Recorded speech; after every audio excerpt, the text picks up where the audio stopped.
The silver corridors of the Galactic Council, ship Dominion's pride, hummed with the quiet efficiency of 1,000 races working in perfect harmony. Ambassador Zarathel of the Velnari Empire glided through the halls, her crystalline form catching and refracting the artificial light into dancing rainbows. To most beings aboard this massive vessel, she was invisible.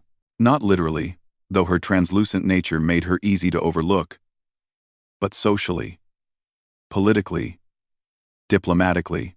The Velnari had once been a proud spacefaring civilization, their crystal cities spanning dozens of star systems. Their technology had rivaled even the mighty Korthak hegemony, and their art had been celebrated across the galaxy. But that was before the Great Plague swept through their territories 3 centuries ago. Now, the Velnari numbered fewer than 50 million souls scattered across their remaining 3 worlds. Their once mighty fleets reduced to aging cargo haulers and obsolete patrol craft. In the grand scheme of galactic politics, they were irrelevant. A footnote in the history books. The other major powers tolerated their presence on the Council out of tradition and pity. Nothing more.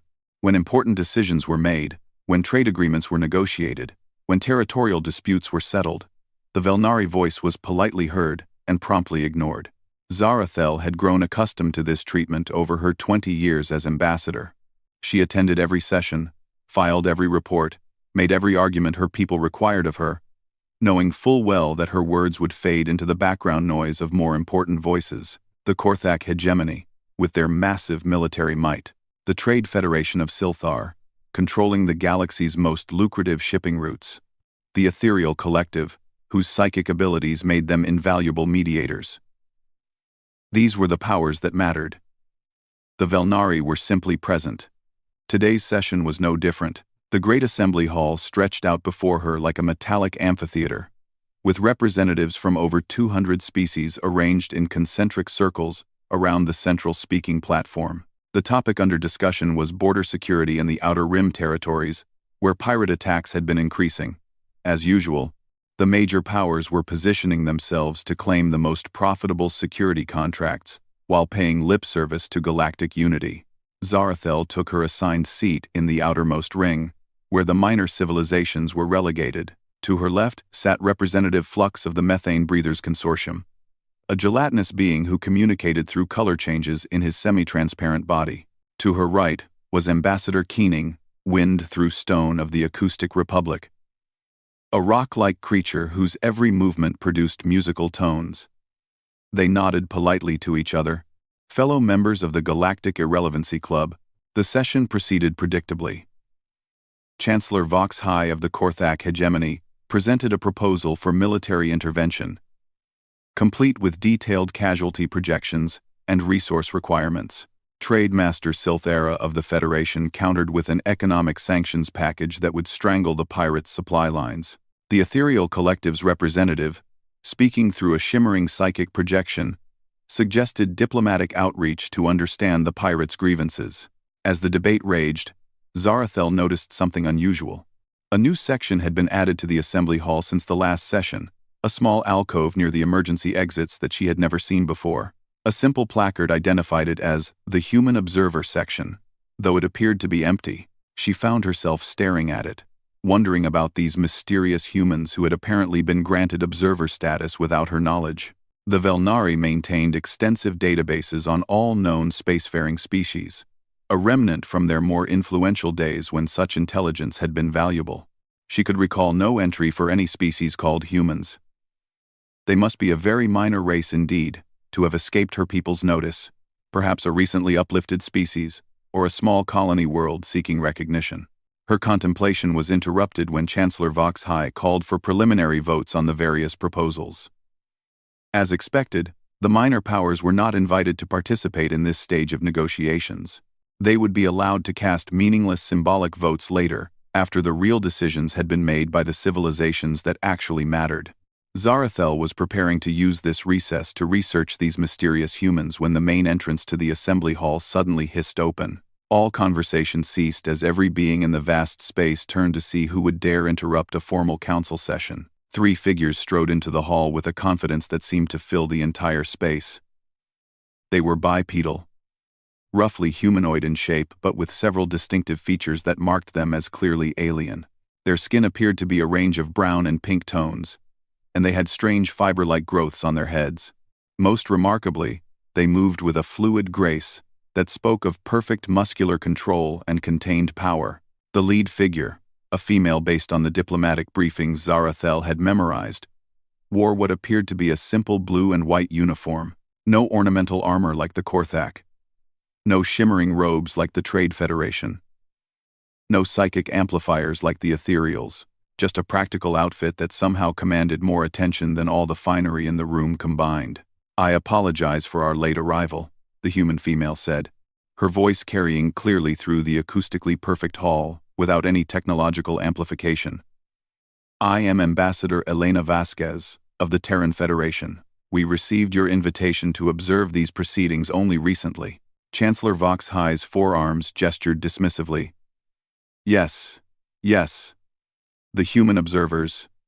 Your section is prepared." He pointed toward the small alcove Zarathel had noticed earlier. "You may observe silently as intended." Ambassador Vasquez smiled, an expression Zarathel found oddly unsettling despite its apparent friendliness. "Actually, Chancellor, there's been a slight change in our status. As of this morning, the Terran Federation has been granted full voting membership in the Galactic Council." The silence that followed this announcement was so complete that Zarathel could hear the subtle harmonics of the ship's artificial gravity generators. Every being in the assembly seemed frozen in disbelief. Trademaster Silthara was the first to recover. "Impossible. Full membership requires sponsorship by 3 existing members, approval by the Council of Powers, and demonstration of significant galactic presence. No such application has been processed." The applications were filed simultaneously on 17 different council worlds this morning, Vasquez replied calmly. "The Terran Federation is sponsored by the Independent Worlds Alliance, the Neutral Zone Collective, and the Frontier Systems Republic. All requirements have been met." Chancellor Voxhigh's mandibles clicked angrily. "The sponsors you name are barely above observer status themselves. They lack the authority to, according to Section 127 of the Galactic Charter, any 3 recognized members may sponsor a new applicant, regardless of their own voting weight." The human interrupted smoothly. "I believe the Korthak hegemony was quite insistent on that particular clause when they sponsored the warrior clans of Drexmoor 2 centuries ago." Zarathel watched this exchange with growing fascination. She had seen countless species attempt to gain recognition from the Council, usually through elaborate displays of military might or economic leverage. Never had she witnessed such a calm, matter-of-fact assertion of legal rights. The human wasn't threatening anyone or pleading for acceptance. She was simply stating facts and letting the implications speak for themselves. "Very well," Chancellor Voxhigh said through gritted teeth. "Assuming your paperwork is in order, you may take a seat with the other minor members and observe. Your first voting privileges will not take effect until the next session." "I'm afraid there's been another misunderstanding," Vasquez said, still wearing that unsettling smile. "The Terran Federation qualifies for immediate major power status under the Rapid Accession Protocol." This time the silence was broken by actual laughter from several delegates. Trademaster Silth Ara's chest sacks inflated with mirth. "Major power status? You must be joking. That requires either economic control of at least 12 major trade routes, military forces capable of defending 50 star systems, or psychic, technological capabilities deemed essential to galactic security. We meet the military threshold," Vasquez replied simply. The laughter died abruptly. Chancellor Voxhigh leaned forward on his throne-like seat. "Impossible. Our intelligence networks show no signs of significant human military buildup. We are not even certain of your species' exact location." "That's because you've been looking in the wrong places," the human said. She gestured to one of her companions, who produced a small device and activated it. The air above the center of the assembly hall shimmered and resolved into a holographic star chart. Zarathel gasped along with every other delegate in the room. The chart showed the local galactic arm in perfect detail, with territorial boundaries marked for all major powers. But overlaying everything was a network of green dots that she had never seen before. Hundreds of them. Thousands. They formed a vast web that seemed to touch every corner of known space and extend far beyond into regions marked as unexplored. The Terran Federation currently maintains active colonies on over 2,000 worlds, Vasquez continued, as if she hadn't just redrawn the galactic map. Our military is capable of defending not 50 star systems, but 500. We have been your neighbors for quite some time, but we preferred to observe and learn before making contact. Chancellor Voxhigh was on his feet now, his armored bulk trembling with either rage or fear. This is preposterous. Such an expansion would be impossible to hide. Only if you were looking for it, the human replied. We found early in our expansion that most galactic powers focus their attention on profitable worlds and strategic choke points. There are countless star systems that your civilizations have deemed worthless. Worlds with unusual gravity, hostile atmospheres, or limited resources. We found them quite suitable for our needs. The implications hit Zarathel like a physical blow. While the established powers had been fighting over the same valuable territories for millennia, these humans had been quietly claiming everything else. The waste worlds, the frontier systems, the spaces between the major trade routes that everyone ignored. They had built an empire in the shadows. Trademaster Silthara had recovered enough to attempt a response. Even assuming your territorial claims are valid, territory alone does not constitute power. What fleets do you command? What weapons do you possess? None that would threaten peaceful neighbors, Vasquez said, but sufficient for our defensive needs. Perhaps a demonstration would be helpful? She nodded to her second companion, who spoke quietly into a communication device.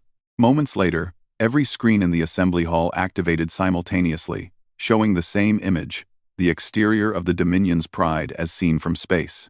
Surrounding the massive council ship, visible for the first time, was a fleet that dwarfed anything Zarathel had ever imagined.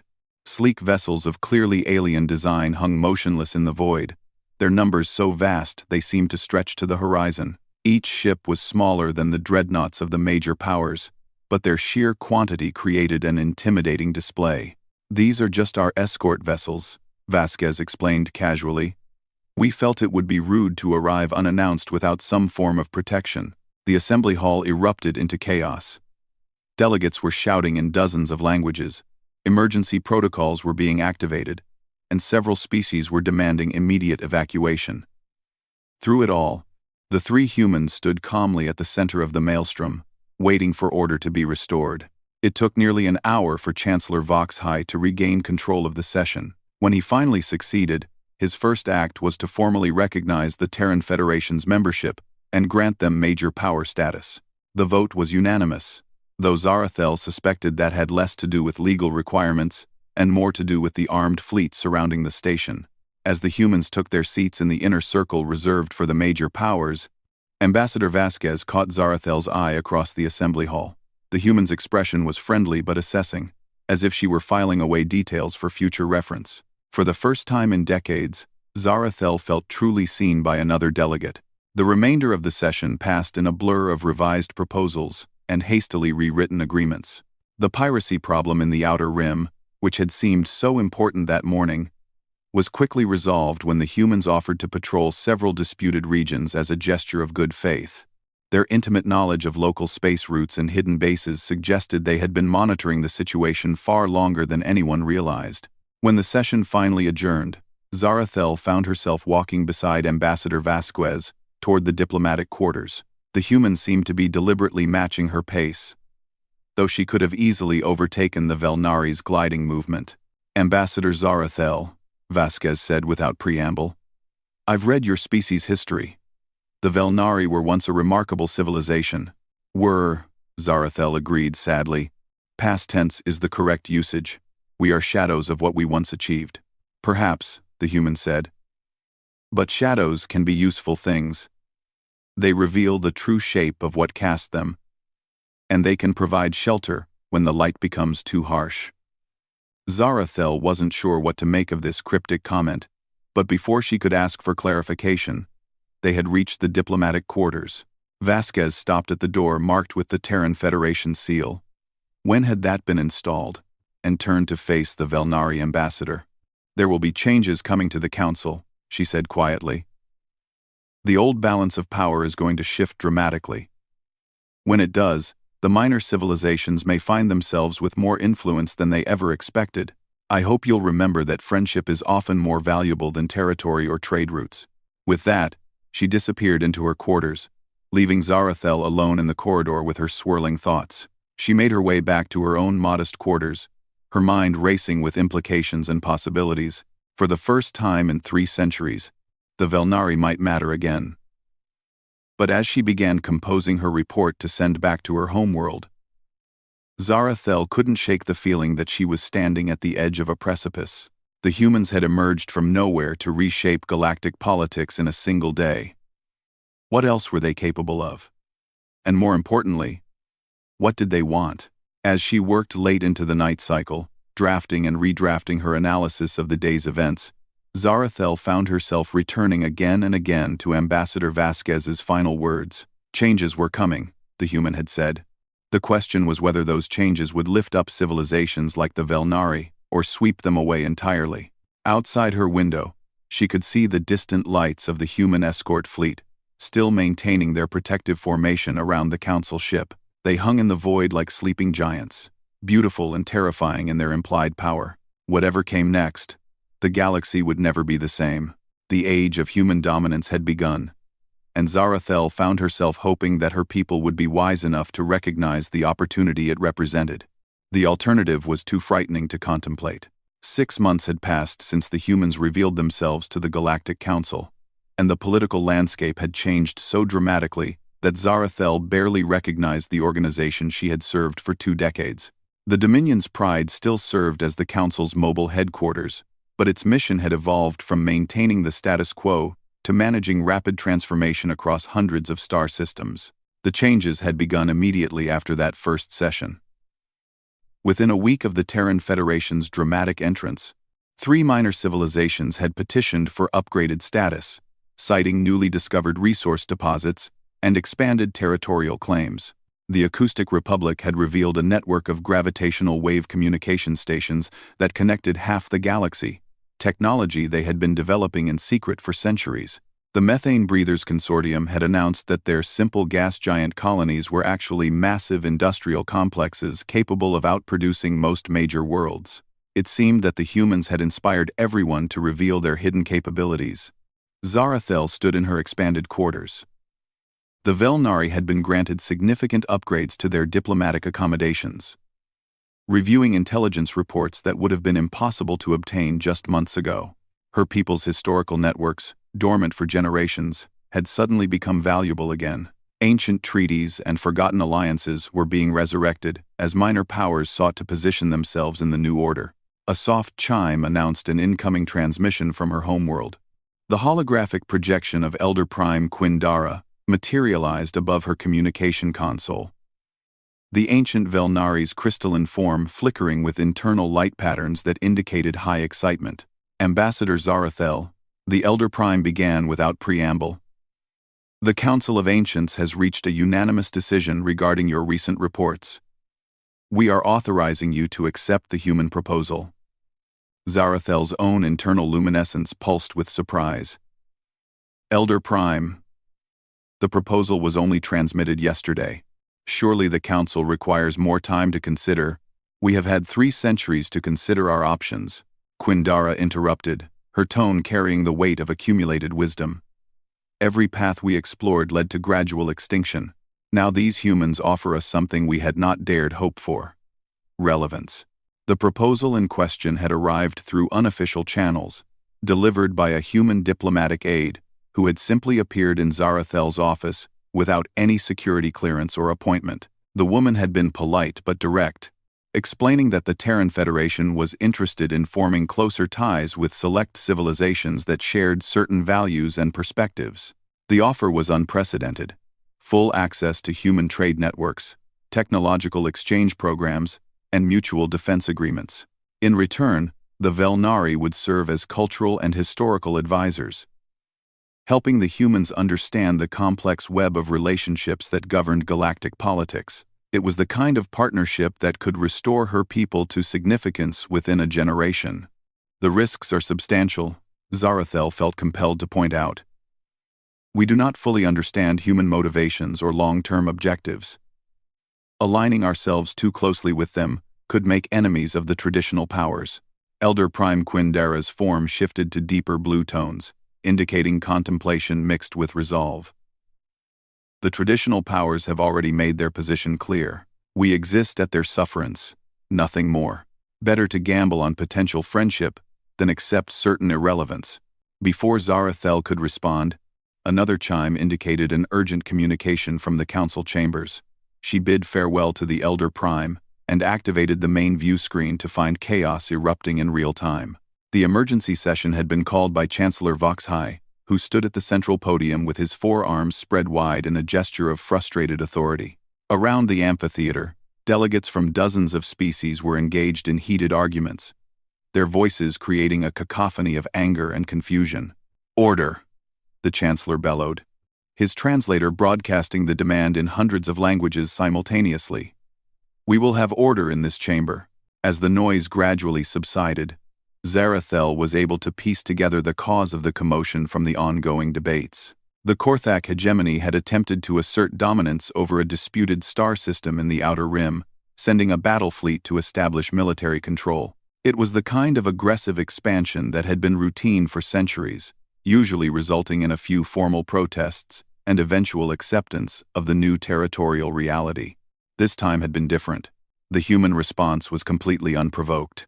General Thokmor of the Korthak military was declaring from the speaker's platform, "We were conducting lawful territorial expansion within our sphere of influence when their vessels suddenly appeared and demanded our immediate withdrawal." Trademaster Silthara's response was sharp with barely contained fury. "Lawful? The Kepler system has been neutral territory for over 200 years. The Korthak fleet was engaging in naked aggression. The system contains no significant resources and no established colonies," General Thokmor countered. "Under standard expansion protocols." "There are no standard expansion protocols in neutral space," a new voice interrupted. Ambassador Vasquez rose from her seat in the Major Powers section, her calm demeanor a stark contrast to the agitation around her. The Kepler system was designated as a refugee sanctuary by the Treaty of Sarnath. Any military action there constitutes a violation of galactic law. The Treaty of Sarnath was nearly 3 centuries old, signed in the aftermath of a massive humanitarian crisis that had displaced billions of beings from multiple species. Zarathel was one of the few delegates who actually remembered its provisions in detail, as the Velnari had been major contributors to the refugee relief efforts before their own decline. The Treaty of Sarnath has been superseded by subsequent agreements. General Thokmor protested, but his voice lacked conviction. "No," Vasquez replied simply. "We've checked. The treaty remains in full effect, and its provisions are quite clear. Any attempt to establish military control over designated sanctuary worlds is grounds for collective intervention." Chancellor Voxhai's mandibles clicked nervously. "Even assuming the treaty applies, the enforcement mechanisms require unanimous consent from the Council of Powers. Such consensus has never been achieved on any significant matter." Ambassador Vasquez smiled that unsettling smile that Zarathel had come to recognize as a warning sign. "Actually, Chancellor, the enforcement vote was held 6 hours ago. The motion passed with the required unanimity." The silence that followed was deafening. Every delegate began frantically accessing their communication systems, trying to verify this impossible claim. Unanimous votes didn't happen in galactic politics. The major powers had spent centuries ensuring that their veto rights would prevent any such consensus. "Impossible," Chancellor Voxhai said flatly. "The Korthak hegemony would never vote for enforcement against its own military action." "The Korthak hegemony abstained," Vasquez explained patiently, "as did the Trade Federation and the Ethereal Collective. Only the Terran Federation voted in favor of enforcement." The mathematical reality of this statement gradually dawned on the assembled delegates. In the aftermath of the human revelation, several minor powers had been elevated to major status, while others had formed coalitions that qualified them for enhanced voting rights. The traditional power bloc no longer held an automatic majority. "Abstention is not consent," General Throckmore roared. Under Article 847 of the Council Charter, abstention by directly involved parties is treated as tacit acknowledgement of the validity of proceedings. Vasquez replied. The Terran Federation's motion was seconded by the Independent Worlds Alliance and the Neutral Zone Collective. All procedural requirements were met. Zarathel felt a chill of understanding wash through her crystalline form. This wasn't about the Kepler system or even the Treaty of Sarnath. This was a demonstration of how completely the power dynamics had shifted. The humans had maneuvered the traditional powers into a position where they couldn't oppose enforcement without appearing to violate ancient humanitarian law, but they also couldn't support it without legitimizing interference in their own territorial ambitions. What enforcement actions have been taken? Chancellor Vox High asked, his voice carefully neutral. The Korthak fleet has been escorted out of the Kepler system by Terran vessels, Vasquez reported. No shots were fired, and no casualties were sustained by any party. The system remains under neutral protection pending establishment of proper refugee processing facilities. The implications were staggering. The humans had managed to force the withdrawal of a major power's military forces through legal maneuvering rather than superior firepower. More importantly, they had done so while positioning themselves as defenders of humanitarian law rather than aggressive expansionists. Trade Master Silthara was the first to grasp the larger picture. This sets a dangerous precedent.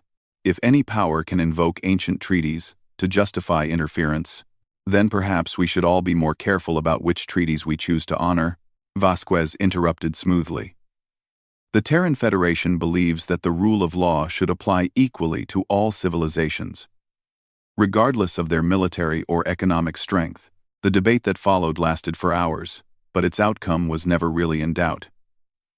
The humans had demonstrated that they could outmaneuver the established powers within the existing legal framework, making them far more dangerous than any conventional military threat. By the time the session adjourned, a new reality had been established. The age of expansion through force was ending. Whether the major powers liked it or not, as delegates filed out of the assembly hall, Zarathel found herself approached by Ambassador Vasquez once again.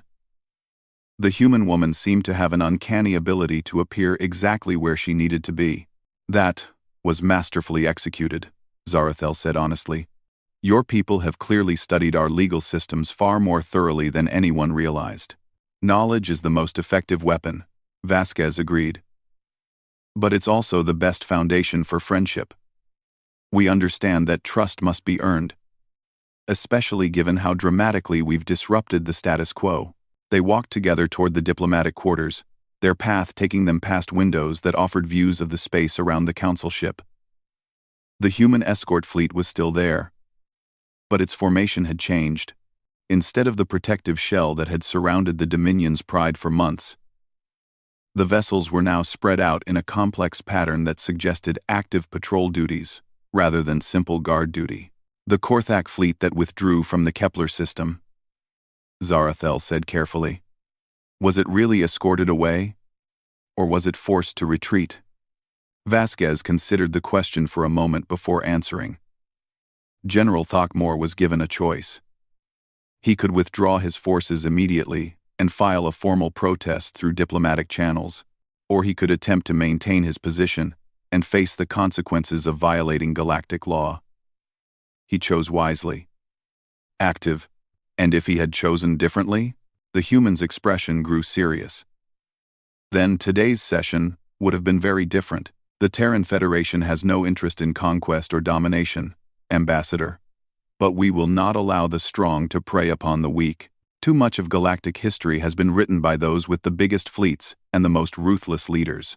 They had reached the diplomatic quarters, but Vasquez showed no signs of ending the conversation.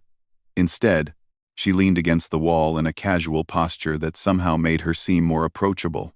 Your people have a unique perspective on galactic history, she continued. The Velnari once held significant power, but you used it responsibly. You built things instead of conquering them. You explored instead of exploiting. That's exactly the kind of wisdom we need more of. Zarathel felt her internal luminescence shift to warmer tones as hope and wariness battled within her. What exactly are you asking of us, Ambassador Vasquez? Partnership, the human said simply. Not submission, not alliance under our terms, but genuine cooperation between equals. We have technology and resources. You have knowledge and experience. Together, we might be able to build something better than what came before. The offer hung in the air between them, heavy with possibility and risk. Zarathel thought of her conversation with Elder Prime Quindara, of the unanimous decision to accept whatever proposal the humans made. Her people had already committed to this path, but she found herself needing to understand the destination. What does something better look like to you? She asked. Vasquez gazed out the window at the stars beyond the council ship. A galaxy where civilizations rise and fall based on their contributions, rather than their conquest capabilities, where minor powers have genuine voices in determining their own futures, where the rule of law matters more than the size of your fleet. It was an ambitious vision, perhaps impossibly so, but as Zarathel looked at this human who had single-handedly rewritten the political landscape of known space in just 6 months, she found herself believing it might actually be achievable. The Velnari accept your offer of partnership, she said formally. We look forward to building this better future together. Ambassador Vasquez smiled, and for the first time, Zarathel didn't find the expression unsettling. Instead, it seemed to promise that the age of being written off and forgotten was finally coming to an end. As they parted ways and headed to their respective quarters, neither of them noticed the small surveillance device that had recorded their entire conversation, or the encrypted transmission that immediately began broadcasting their words to a very different kind of audience, in a very distant part of the galaxy. The Velnari homeworld of Tisizara had not seen this much activity in 3 centuries. As Zarathel's shuttle descended through the planet's crystalline atmospheric filters, she gazed down at construction sites that dotted the surface like scattered jewels. New spaceports were rising beside ancient crystal gardens, while state-of-the-art communication arrays crowned mountains that had stood undisturbed since the Great Plague. 2 years had passed since the Velnari accepted the human partnership proposal, and the transformation had exceeded even the most optimistic projections. What had begun as a simple technological exchange had evolved into something unprecedented in galactic history. A genuine alliance between equals, based on mutual respect and shared vision. The shuttle touched down at the newly constructed diplomatic complex. A marvel of hybrid engineering that combined Velnari crystalline architecture with human structural techniques. The resulting buildings seemed to grow from the landscape itself, their translucent walls capturing and amplifying the natural light until the entire complex glowed like a living gem. Ambassador Vasquez was waiting at the landing platform, but she was no longer alone. Over the past year, the human diplomatic mission to Thisisara had grown from a small observation team to a full embassy staff of nearly 200 beings from dozens of different species. The Terran Federation had become a beacon for civilizations seeking alternatives to the traditional power structures that had dominated galactic politics for millennia. Welcome home, Zarathel, Vasquez said as they embraced in the Velnari fashion, their crystalline forms briefly sharing harmonic resonance. The human had learned to appreciate the subtle communications possible through this contact, while Zarathel had grown accustomed to the warmth and directness of human emotional expression. It's good to be back, Zarathel replied, though her internal luminescence carried undertones of concern. Your message suggested urgency. Has something happened? Vasquez gestured toward the embassy complex, where a group of beings were engaged in animated discussion around a holographic display. Several somethings, actually. The Korthak hegemony has filed formal protests against 17 different Terran Federation actions over the past month. The Trade Federation has imposed sanctions on 3 worlds that accepted our economic assistance packages, and the Ethereal Collective has begun what they call psychic audits of any civilization that has entered into partnership agreements with us. As they walked toward the embassy, Zarathel observed the mixed group around the holographic display more carefully. She recognized representatives from the Acoustic Republic, the Methane Breathers Consortium, the Independent Worlds Alliance, and at least a dozen other civilizations that had been considered minor powers just 2 years ago. They were working together with an efficiency and purpose that would have been impossible under the old system. The traditional powers are feeling threatened, Zarathel observed. Inevitable, yes, but also more coordinated than we expected, Vasquez replied. Intelligence suggests they've formed what they're calling the Stability Coalition, dedicated to preserving the existing order against what they term disruptive influences. The holographic display came into focus as they approached, showing a detailed star chart of the local galactic region. Red zones marked areas where coalition forces had established increased patrols, while blue indicators showed the location of Terran Federation partners and allies. The pattern that emerged was sobering. The galaxy was effectively splitting into two camps, with neutral space shrinking rapidly between them. The situation is more serious than simple diplomatic protests, explained Dr. Keening Wind through Stone, the Acoustic Republic's chief scientist, his rocky form resonating with harmonic undertones of concern. Coalition forces have begun intercepting communication channels and blocking trade routes. They are systematically isolating Federation partners from traditional galactic networks. Representative Flux of the Methane Breathers Consortium shifted his gelatinous form to display patterns of alarmed orange and red. My people's industrial complexes are operating at only 60% capacity due to supply line disruptions. If this continues, we may be forced to reconsider our alignment. Zarathel felt a familiar chill of recognition. The Stability Coalition was employing the same tactics that had been used against her people during the aftermath of the Great Plague. Economic isolation, diplomatic pressure, and systematic exclusion from galactic society. The difference was that this time, the target civilizations had an alternative to slow extinction. What response is the Federation considering? She asked. Vasquez activated a different section of the holographic display, showing fleet movements and resource allocations across Terran space. President Chen has authorized what we're calling the Great Revelation. It's time for the galaxy to understand exactly what we've built over the past several centuries. The implications of this statement took a moment to sink in. During their partnership negotiations, the humans had shared extensive technical and economic data with their allies, but they had been remarkably circumspect about the true extent of their civilization. Zarathel had assumed this was simply prudent caution, but now she wondered if there were more significant secrets yet to be revealed. How much more extensive is the Terran Federation than current intelligence estimates suggest? She asked carefully. Our current public presence represents approximately 15% of actual Federation territory and industrial capacity. Vasquez replied, matter-of-factly.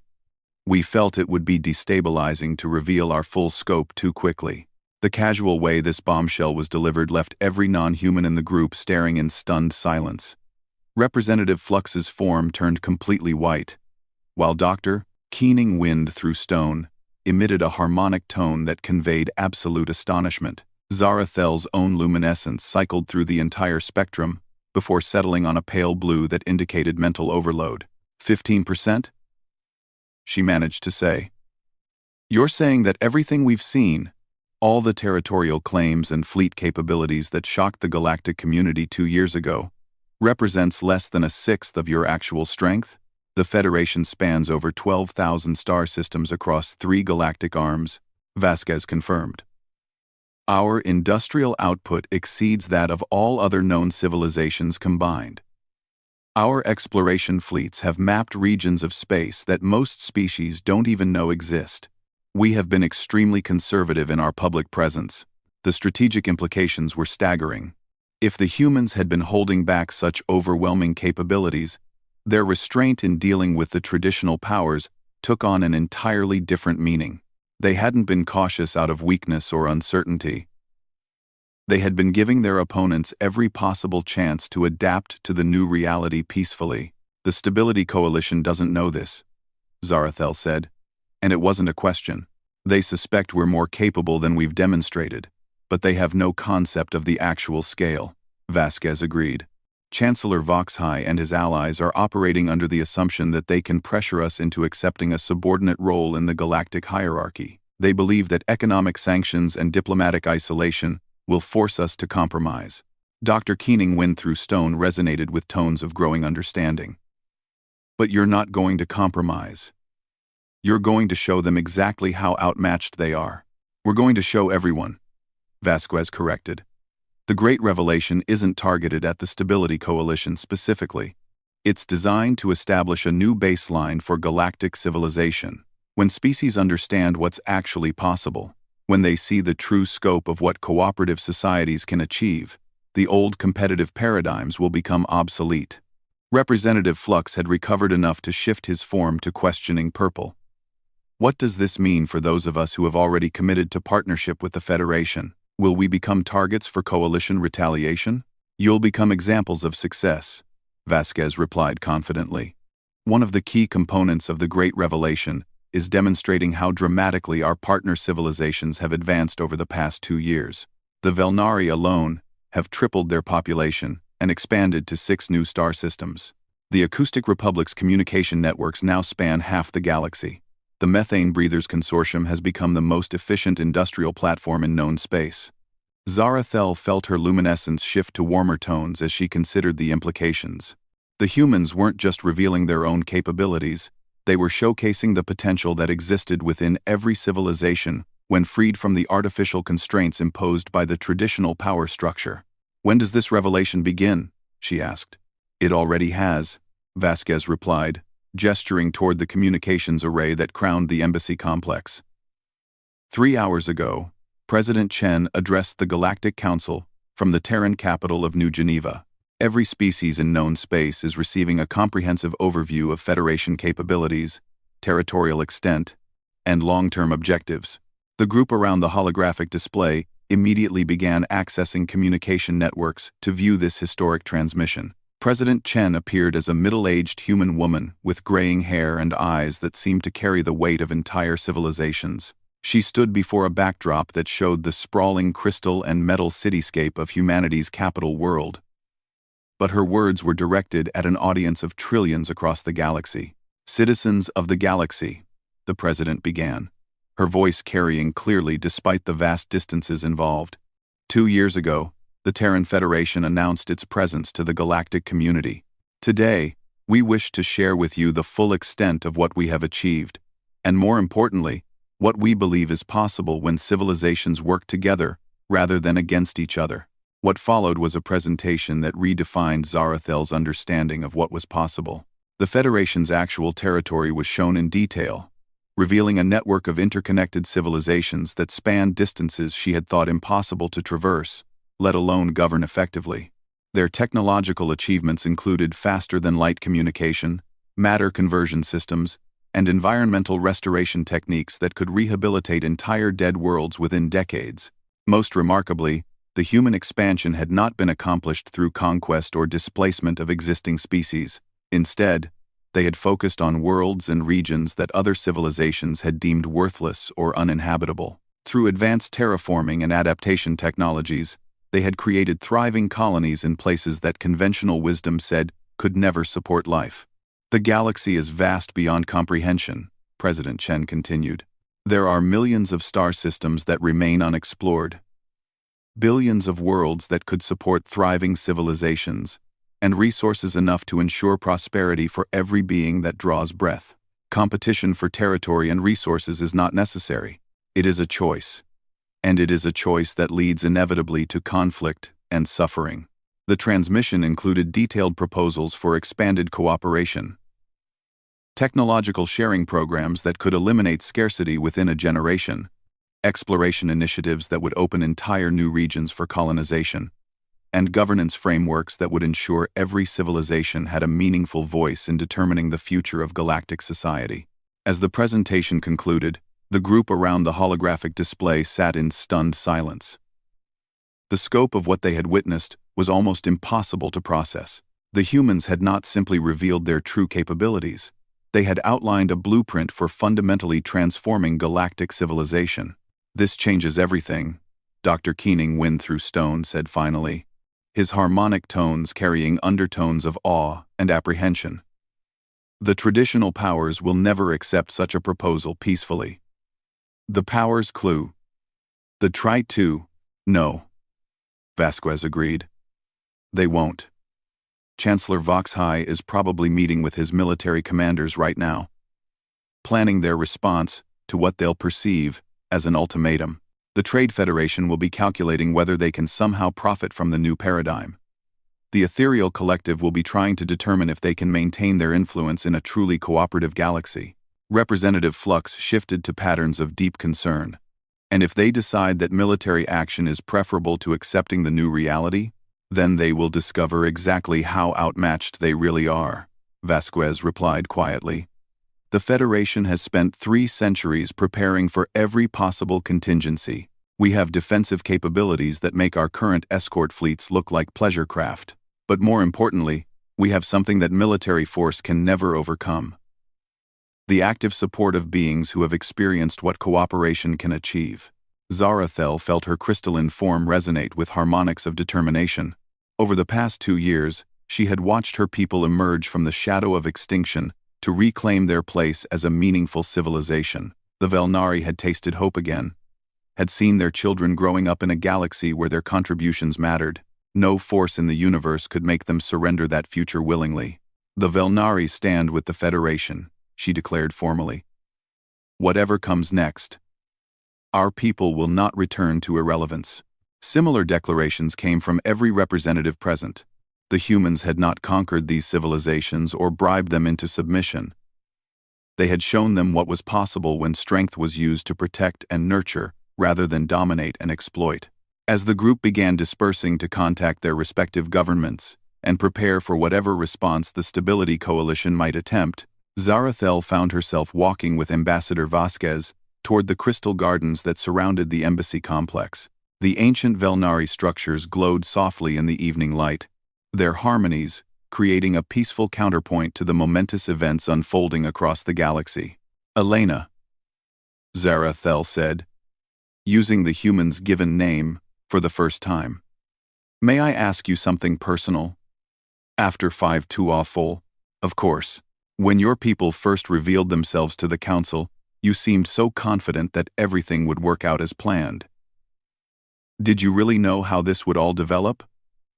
Or were you taking an enormous gamble? Vasquez was quiet for several minutes as they walked among the crystal formations. When she finally answered, her voice carried a note of vulnerability that Zarathel had never heard before. "We were terrified," she admitted. "Everything we'd built, everything we'd achieved, was built on the assumption that most intelligent species were fundamentally decent beings who wanted the same basic things: safety for their families, opportunities for their children, and the chance to contribute something meaningful to the universe. But we had no way to know if that assumption was correct until we tested it. And now? Now we know," Vasquez said, her confidence returning. "The response to today's revelation will tell us whether we were right to believe in the fundamental decency of galactic civilization, or whether we need to prepare for a very different kind of future." High above them, the stars were beginning to appear as Thisazara's day cycle ended. Somewhere among those points of light, the most powerful military forces in known space were making decisions that would determine the fate of trillions of beings. But standing in the crystal gardens with her human friend, Zarathel felt no fear of what might come. The age of being written off was over. The age of standing together had begun. And no king, chancellor, or trademaster in the galaxy had the power to change that fundamental truth. The future belonged to those brave enough to build it together.